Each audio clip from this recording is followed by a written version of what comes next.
Well, let's kick it off. Glad to have you here. Thanks for doing this. So Yeah, kick it off just by saying, like, tell us about your business and what you do, so we kind of get an idea of like what industry you're in and what are the services you provide. sure. So I do B2B content marketing. That's not the way I say it in my messaging, though. To my clients, I help them get more sales through show-stopping web content. So we focus on written and visual content. We don't do video or anything like that. But yeah, we specialize in the written word, and we've been doing that for about 2 years now. Awesome. So, and then so you and I actually have worked together for a while. We did a program. We started working together what, like 2 years ago, a year and a half. Yeah, And so there's kind of two elements to this conversation because I want to hear like your story, like before we ever started working together. But then you've done something really cool just in the last like 12 weeks, and that's make $80,000 like really quickly. And so, kind of tell us about your journey, like before we started working together. What was life like, and what were some changes that really got that momentum going?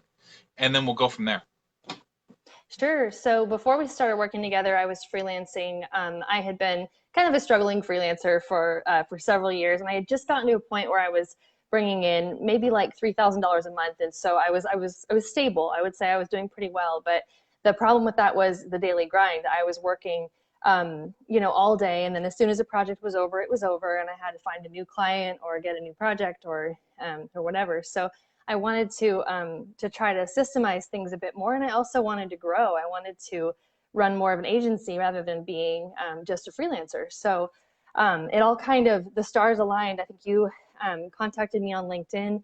I actually wasn't actively looking for help with marketing, but your pitch was so compelling that I thought about it, and then we talked on the phone, and I was like, I think this guy's legit. I think he knows some stuff, and I took the leap, and and then that year I went from freelancing, making 3 or 4 thousand a month, to actually running a business with contractors, and I think I brought my income up. At the end of 2018, I was bringing in 10,000 in revenue. So it was a really big year that year. And then of course, when Craig approached me with his new program, I was ready to up level it again. I really wanted this year to be about trying to double my revenue, which we'll get to. I'm almost there, but it's July. I've got the rest of the year to do it. So Awesome. So I think I'm gonna make that my new slogan. Like, I think this guy's legit. I I think think that's this gonna guy, be like yeah, Craig which is Severinsen, and then in quotes underneath it, I think this guy's legit. Like I that's think gonna be. it's fair, yeah, because there's a lot of scammers out there. There's people who talk a big game, but yeah, That's really fun. That's really interesting because that's like I think I get hit with it twice because I'm a consultant and a marketer, but I think you're a marketer too, and a content marketer, and the barrier to entry is so low that that's something we all face. Everyone's got to yes. kind of put their best foot forward in terms of like how. So let me ask you, how do you show that you're legit? Like how are you going about saying, hey, I'm the real deal? Yeah, I think my messaging online has made a big difference. Everything is as it seems online. Like before I had my website, for example, I think I did that in 2018 around the time you and I were working together. I didn't have a whole lot to show that I really knew what I was doing, and so I'm a perfectionist too. So this may just be me, but I think putting together a really polished website and having my messaging really consistent across my channels, um, and then also just being genuine. The content that I put out has my voice in it, and yeah, so it's a combination of all of those factors for sure. Yeah, I love what you're saying there. It's not like you're trying to hide anything or like put up a front. You're Hmm. being you. And Yeah, I think when you own that, there's something, I think this goes along with niching, right? When you really own your niche and you own who you are and what you do, like you just kind of get this confidence that people can sense. So really cool. absolutely.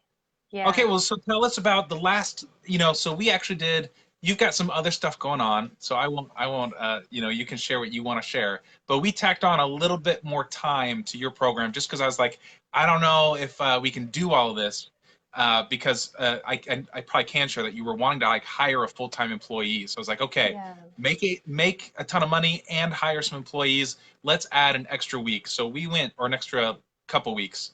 So instead of Yeah. 12 weeks, you actually did, I think you ended up doing 16 is what we Hmm. did. But you made I mean, you made the majority of that 80,000 in the 12-week program. So tell Yeah. us what you, and I just kind of spoiled it, but tell us what you accomplished and tell us how you accomplished it. Like, what were the major things?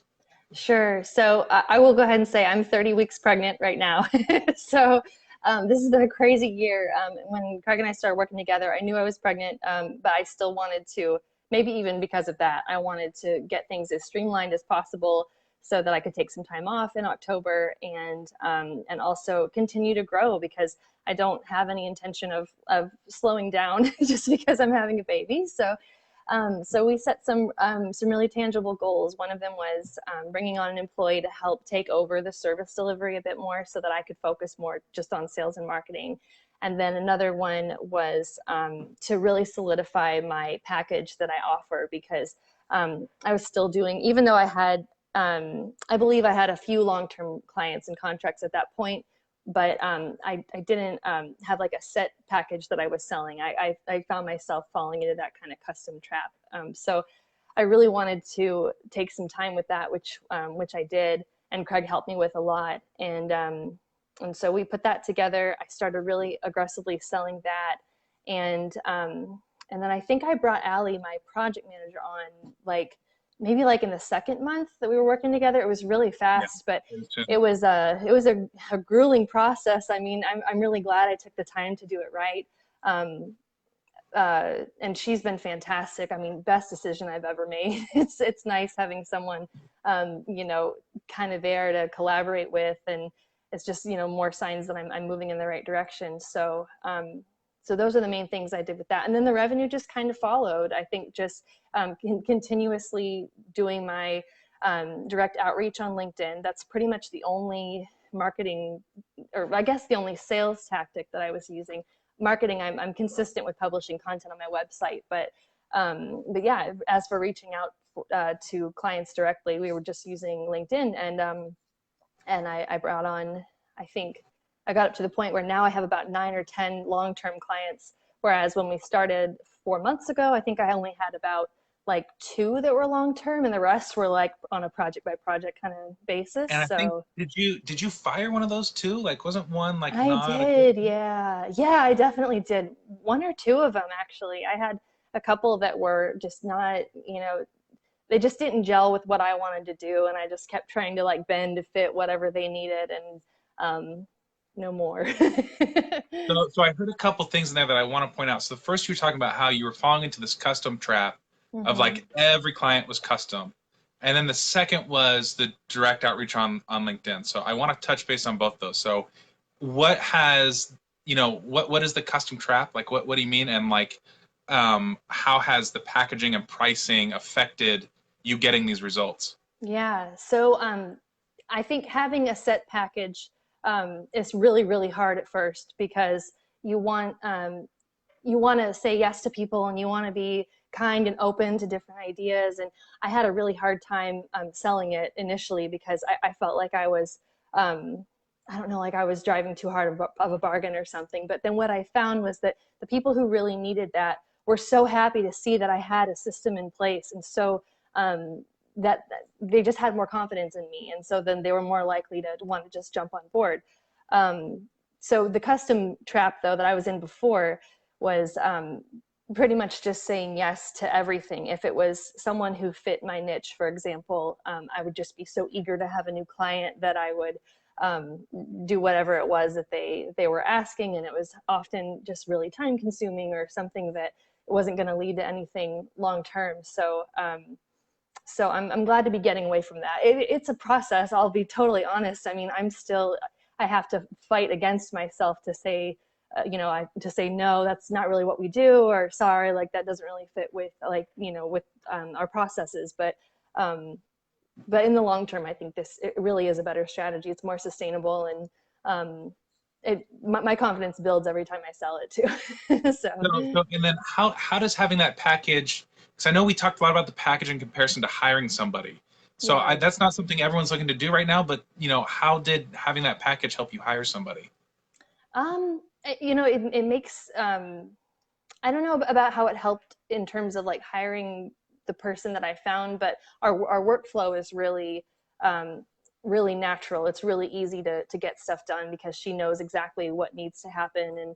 And there's not a whole lot of back and forth on like, now what's this client all about and what's this client all about. Like if they're in that package, she knows what that includes. She assigns that work out, we do it, and it's done. So it's Gotcha. nice. Very cool. Yeah, I think, just having that set package so you're not doing custom for everything probably really helped you at least onboard and like train the person. Even though you Oh, got a killer definitely. person who knows what she's doing, Yeah, not that everyone. helped. Yeah. Okay, cool. So tell us a little bit more about that direct outreach you're doing on LinkedIn. Sure. So it's pretty straightforward. One of the major things I remember we were shifting was instead of trying to have a broad reach and connect with a whole lot of different people and send out a whole lot of messages, I really wanted to hone in on a specific kind of client. And so Craig and I identified what those criteria were, and then I went and connected with people only who really seemed to meet those criteria based on their profile. So really pre-qualifying all these leads with a rigorous process before reaching out to them. And so as a result of that, I got a lot more responses with people who were at least interested in learning more. They didn't always result in intro calls or or clients, but at least they were people who were a little bit more well suited to what I do. So yeah, reaching out to them through direct messaging on LinkedIn, booking intro calls with them directly there. And then usually those intro calls would evolve into sometimes a longer consultation, but sometimes a sale on the spot because they were already pre-sold from my website. And just the fact that what I do is so niche. Um, so yeah, that's kind of the process. And also some of this was client retention as well. It was getting old clients to sign on again with my new package, Into the kind of new, as yeah. I have it reformatted, which was really great. That's a lot easier than bringing on new people. So Well, and so I love, to kind of recap the results that you had. So, first of all, you're pregnant, so like no excuses for anyone else, right? Because being pregnant is hard. it's so And rough. and then you basically are saying that you have scaled your business from 10K a month to 20K a month, or you're getting close to that. We made Yeah, 80,000 in just those short amount of time. But in terms of monthly revenue, we're also getting up to that 20K per month. right. Um, and you also hired a full-time person. Okay, so Yeah. those three things were really big. And I think, just to kind of distill some of the things I'm hearing from you, two factors that really played into that were one, creating a really solid package with good pricing. And just because I know the insider baseball, we created a package that was like double what you were charging before, right? Like we raised your rates significantly, right? Am I Yeah. right? Yeah, it's my set package before was kind of all over the place too. I think I had like three different tiers. So I had like a lower one and a higher one, and this one is just one straight thing. No, nothing Yeah. crazy. Like if somebody Well, needs more, like I'll still I'll add more.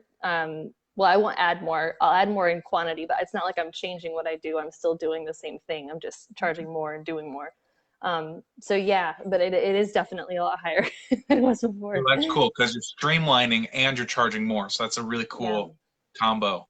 And then the other thing you said was just focusing in on that direct outreach on LinkedIn. You were able to just like really take control and just start bringing people on. So those Yeah. two factors, I think, really cool. So what sort of challenges did you face along the way? And in particular, like why do you think working through this program was effective to help you meet those challenges? I think really it sounds so simple, but having the accountability to every week, I had a reminder set that was like, fill out this sheet, fill out Craig's sheet, and I'd see it on Friday and be like, oh God, did I do enough this week? Like, and then I'd recommit on Monday and I'd get on LinkedIn and I'd send everything out. But like, I I'm ambitious, but this sort of stuff just falls through the cracks a lot of the time, and it shouldn't. I mean, it's so important to have your marketing and sales engine set up and moving, but it's so easy to get caught up in getting everything right for your client and trying to find time to relax. And so just having the constant reminder that this is just something I need to do and everything's fine was a really big help. Very cool. What do you think is the biggest takeaway from the process? Like, what's the one thing that you're like, man, I learned this, and this is like going to impact me, and my business. Man, I don't know. Probably being consistent with just doing something if not every day, at least every week with my marketing, even if it's something as simple as improving my FAQs page on my website, or starting a conversation on LinkedIn, or seeing new ways to, maybe use social media. Just doing something, because it will ultimately add up, and you don't always know what's going to happen or how it's going to play out. Um, but yeah, if you're not doing it, it won't happen. Yeah. Yeah, so true. And I think a phrase I use all the time, I know you've heard it a million times, but the marketing you do today is the clients you get tomorrow. So I love that, of Yes. just like be consistent with it, because we get this feast or famine cycle where it's like when we get clients, we stop marketing and then suddenly we don't have any clients. So Right. you can beat that cycle by making sure that you're consistent with it. So I love that. So what did you enjoy the most? Was there anything that's like, man, I was surprised that I enjoyed this, or was there something that stood out to you about going through this process?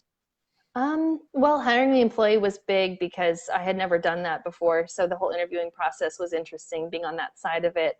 Um, but also really affirming too, because people were really excited to talk to me about what I do, and really excited to help out. And so I got a really fun, kind of interesting sense of camaraderie with some colleagues there. And I don't know. I feel like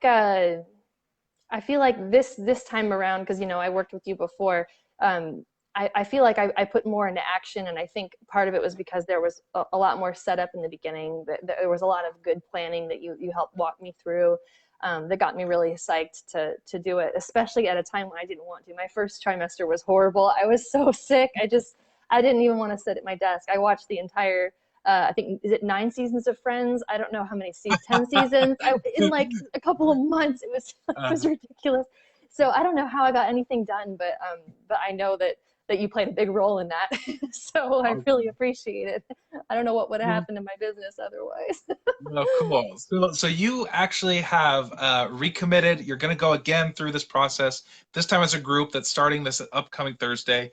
What Yeah. would you say to somebody who's considering getting in it? Like, if they're like, hey, maybe this is for me, maybe it's not. What would you say to them? I would say if you really want to grow and you're prepared to work hard, then definitely do it. It's not something that's just going to happen, because that doesn't exist. but um, but in terms of just the whole process, you're super fun to work with. As we have a lot of fun, and you have a deep understanding of what entrepreneurs go through and what small businesses go through, and so. Um, just having that support is really fantastic. And so I would recommend it for sure. Awesome. Awesome. Well, thank you so much, Amanda, for sharing with us. If somebody wants, if they want to learn more about you, they want to work with you or something like that, where can we find more about you? Sure. I'm on LinkedIn. I'm Amanda Lehman. And I'm also on my website is tigriscontent.com. That's TIGRIS content.com. So yeah, and I'm on Facebook as well as Amanda Marie. I hang out in Craig's groups all the time and comment a lot. So you can find me there as well. I'm smiling when she said the name of her business, because we've worked together, like we said, for a long time. And it's recently that I realized it's not Tigris, it's Tigris. I You're have been not the saying it only one. wrong. My employee actually made the same mistake. Like after she started working for me, she's like, is it Tigress?" I'm like, that's so funny. It's like, It's I don't fine. know why I thought that. Like, you see it, it's like, that's the word tigress. For some reason, though, I'm Yeah. saying Tigris all the time. And finally, you corrected me, or I realized or something. And I was like, oh my goodness, for like a year, I've been saying Tigris. So awesome. Hey, thank you so much, Amanda. Really appreciate it. Yeah. And we will talk soon. Thank you so much. Sounds good. Thank you. Yeah.